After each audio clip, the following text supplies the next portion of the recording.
Hello students. So students, in the previous two sessions, we have been studying the 10th chapter of your syllabus, animal tissues. So by far in this chapter, in the two sessions, we have studied about the two types of cells, histology.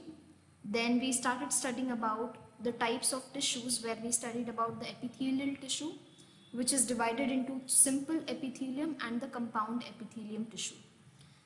Further, simple epithelium tissue is divided into squamous, cuboidal, columnar, ciliated, glandular, sensory and germinal epithelium tissue.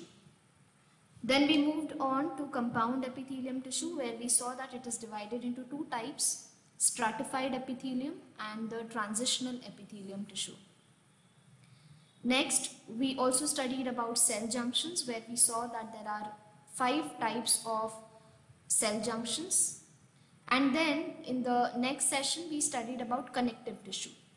So connective tissue, depending upon the matrix that is present in them, it is divided into 3 types: connective tissue proper, supportive connective tissue and the fluid connective tissue. So we have studied all the 3 types of the connective tissue. Now the first one, connective tissue proper, this is further divided into 2 types, the loose connective tissue and the dense connective tissue. The loose connective tissue is again divided into 2 types, the areolar tissue and the adipose tissue. And the dense connective tissue is again divided into 2 types, the dense regular connective tissue and the dense irregular connective tissue. After this, we studied about the second type of connective tissue, that is supporting connective tissue, which is divided into cartilage and bones. Cartilage is further divided into types of cartilage. The first one is hyaline cartilage, elastic cartilage, fibrocartilage and calcified cartilage. And then we studied about bones. Then the last connective tissue that we studied was the fluid connective tissue, which is also called as the vascular connective tissue.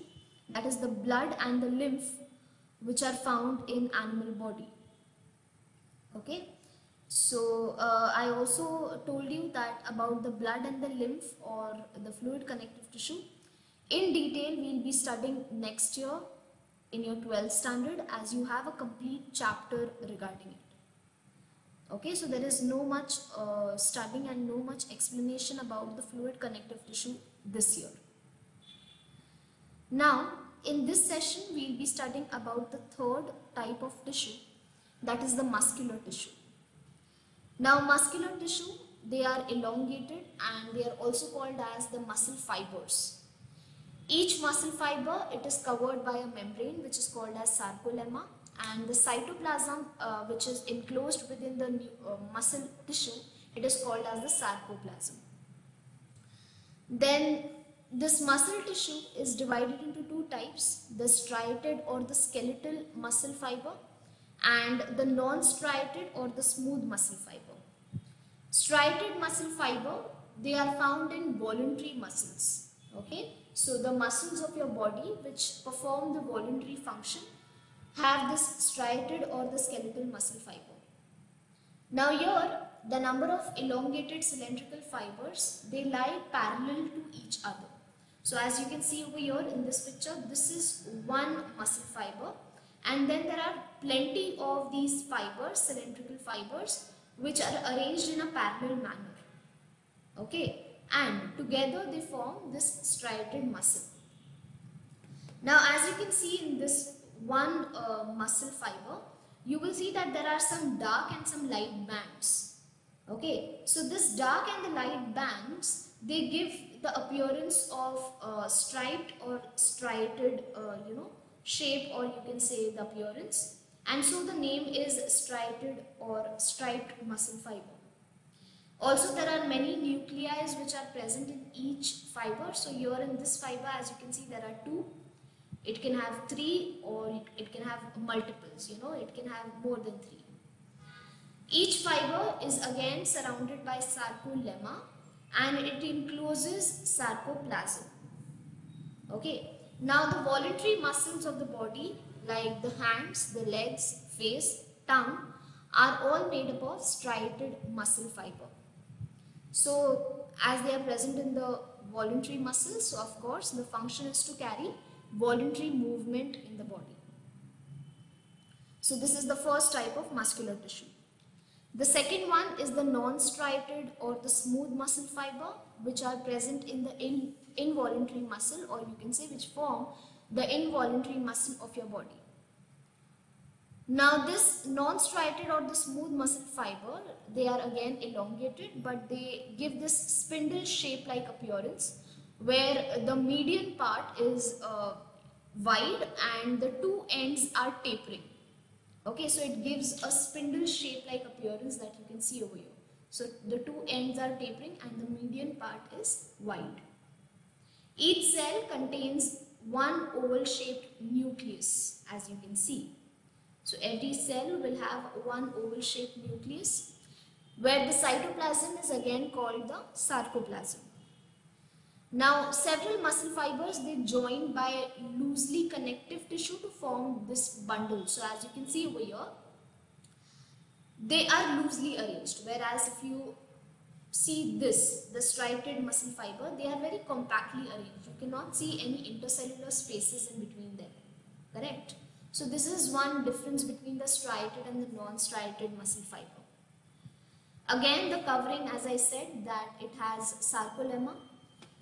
It is made up of sarcolemma, which encloses the sarcoplasm. The next one is cardiac muscle fiber, which has the muscle fibers that are cylindrical in shape. So the fibers here are branched and they unite with each other. So that is how they become multinucleated. Again, you can see dark and light bands over here which are present in each fiber, and the two adjacent cells, they are separated from each other by this intercalated disc that is present.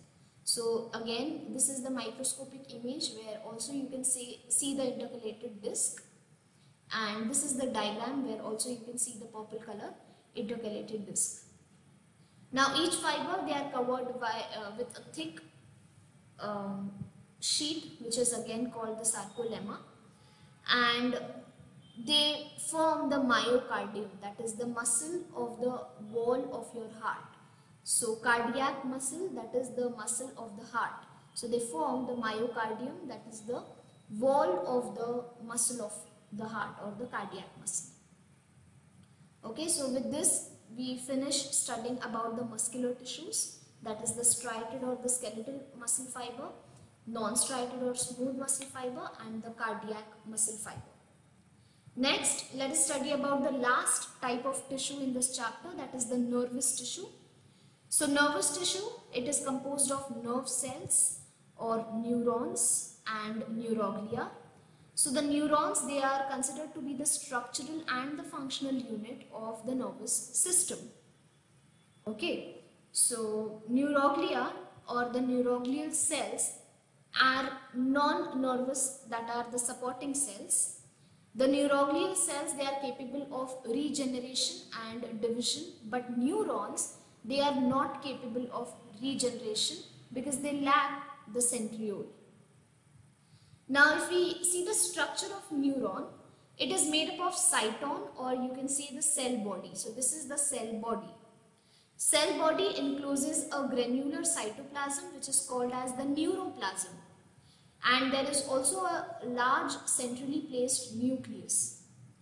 Now the cell body, it gives out two types of processes, the dendrons and the axons. So the multiple number of processes that you can see over here, these are called the dendrons, whereas the single process is called the axon. Dendrons, they are short branches, and the fine branches of dendrons are called as dendrites. Okay, so they carry the impulse towards the cyton. The axon, as you can see, this is single elongated cylindrical process, and it is bound by axolemma. Okay, so the protoplasm of the axon is called as axoplasm, whereas the membrane outside is called the axolemma. Now axon, it is enclosed by a fatty sheath which is called as the myelin sheath. Okay, and the myelin sheath, the outer covering of the myelin sheath is neurilemma. The myelin sheath and the neurilemma, they are the part of Schwann cells. Now Schwann cells, they show a nucleus at the periphery, as you can see over here. And this myelin sheath, it is absent at interval. It is not a continuous sheath which is present on the axon. It is an incontinuous one where you can see there are short intervals in between the myelin sheaths. And these intervals, they are called as the node of Ranvier. Okay. Now, based on their function, the neurons are classified into three types: the afferent neuron, efferent neurons, and the interneuron or the association neuron. Afferent neuron, they carry the impulse from the sense organ to the central nervous system, that is the CNS. So hence they are called as the sensory neuron. Okay, so it is found in the dorsal root of the spinal cord. This is the dorsal root. Efferent neuron, they carry the impulse from the CNS to the effector organ, or you can say the effective muscle. And so they are called as the motor neuron, and they are found on the ventral root of the spinal cord. Then what is interneuron or the association neuron? This particular neuron is located in between the afferent and the efferent neuron. Okay, so these perform processing integration of the sensory impulse and activate appropriate motor neurons to generate the motor impulse. Now this was depending upon their function. Now depending on the presence or the absence of myelin sheath, the neurons are again classified into two types: the myelinated and the non-myelinated nerve fiber. This is the myelinated one and this is the non-myelinated one that you can see. Myelinated or the medullated nerve fibers, they have an insulating fatty layer which is called the myelin sheath, which is present around the axon. Okay, and because there is this presence of myelin sheath, it appears white in color, and this sheath is secreted by the Schwann cells. So as discussed previously also, this sheath, it is not continuous, it has certain intervals in between, and it is interrupted by these intervals or the nodes which are called as the nodes of Ranvier. The next one is the non-myelinated one or the non-medullated one. The non-medullated one, they do not secrete the myelin sheath. So the Schwann cells of the non-medullated nerve fiber, they will not secrete the myelin sheath, and these fibers, they are grey in color due to the absence of fatty layer. Now it is seen that the conduction of the impulse in the non-myelinated sheath is slow as compared to the myelinated nerve fiber. So over here, if you see, here the conduction of the impulse from the dendrons to the axon will be slow as compared to the myelinated one. Okay. Now again, depending upon their structure, the neurons are divided into three types: unipolar, bipolar and multipolar. Unipolar, which are also called as monopolar, it has a single process that originates from the cyton. So this is the cyton, it will have a single process that originates from it. Okay. Bipolar, it has two processes. So a single dendron and a single axon will be given out from the opposite poles of this one cyton. And multipolar, the cyton is star shaped and it gives out more than two processes. Okay, so there is only one axon that you can see over here, and the remaining are the dendrons. Okay, so students, with this we also finish the nervous tissue, and with this we finish this chapter as well. In the next session we will be taking up the next chapter of your syllabus.